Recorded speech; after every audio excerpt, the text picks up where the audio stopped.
امریکی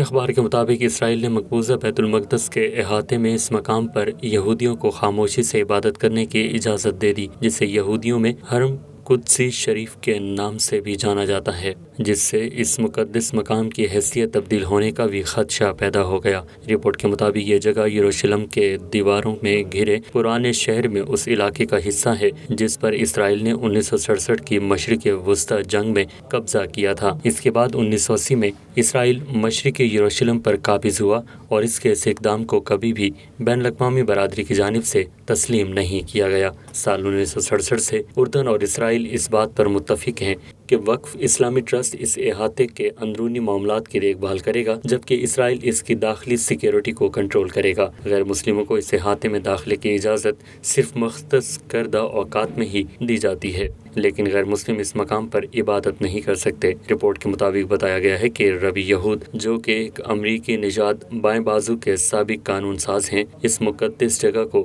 کئی دہائیوں سے حاصل حیثیت کو مذہبی آزادی کی آڑ میں ختم کرنے کے لیے کوششیں کر رہے ہیں۔ ربی یہود کا کہنا ہے کہ اس جگہ کی حیثیت کو تبدیل کرنے کی پالیسی کا آغاز سابق اسرائیلی وزیر اعظم بنجمن نتن یاہو کے دور میں ہو گیا تھا۔